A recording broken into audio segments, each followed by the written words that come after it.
Next one's from Ben. The subject is Johnny Ace. What is up? Prior to the current controversy, I've never heard a positive thing about Johnny Ace. He's neither talent nor an agent, HR office stooge. Does Disco or Conan have anything nice to say about him? I never got along with the guy. Okay, but I'm not gonna if we connected today, it's so long ago. It's just water under the bridge. The guy's he's kind of a charming guy to talk to. You could see how he elevated himself through the ranks of professional wrestling because he is a good worker. But he was completely dishonest. Never believed a word he said. Could you give an example of something like that?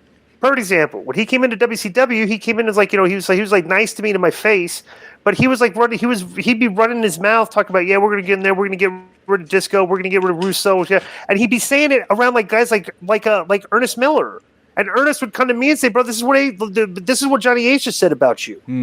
And then I go to be his face. He'd be nice to my face.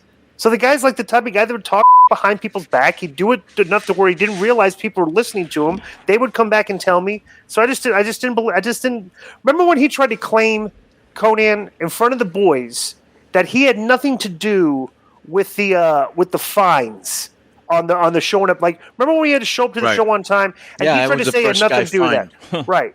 Remember when Nash called him out in front of everybody and said, "You are full of shit. I know for a fact that you did everything," in front of everybody. And he was going "F you." They were like, I thought they were going to fight. Right. You know what I'm saying? But bro, everybody just knew this guy was full of shit. It's funny. He became the right-hand man to Vince McMahon. And it's just always been the guy was kind of full of shit, which is kind of that's just one of the things about this wrestling business that I just never liked is the guys that were full of shit. Because I was pretty... Coda, would you say that I was a pretty straight up honest guy? Yeah. Like in this business? Yeah. So it's I'm just that was the part of this business I just could not stand.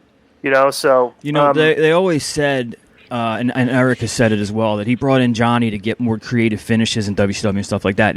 Is that true, or is that just a? He said he was the best finish guy in the business. They brought him in to change the finishes, and he wasn't. And good? we would be we were looking around dude, what's wrong with Arn? Mm-hmm. I was Arn fine. Arn's very intelligent. He knows what he's doing. Terry Taylor was good with finishes until it's not we thought the finishes were the problem in the company. It's it was the way the glass ceiling was the problem in the company, not the finishes. Yeah, but would you agree with that? Was he that innovative with finishes, or was that an overstatement? Yes, he was. He was. Okay. Because Booker T has said, because the thing is he.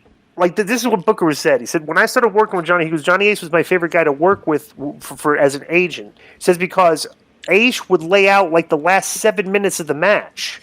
He said, all I had to do was worry about the first 3 or 4, and I just call that in the ring. I didn't have to. He said, I never even had to think about the start of the match. I would just go out there and just do it. And guys would call in the ring. We'd just go out there, call spots, tackle, because we'd wrestle usually to start a match. Tackle, drop down, hip toss, RG, and he just called those spots in the ring. But that's what Booker said. This guy, Ace had these long-ass finishes, which is kind of almost 60 to 70% of the matches.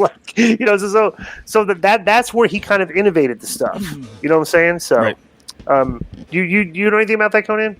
Yeah, because Ed picked that up in New Japan, and that's how we used to wrestle a lot in Juarez. And he would say, just follow me at the beginning, just follow me, and then from here on out, this is what we're going to do. So he used to do it the same way. Right. Yeah.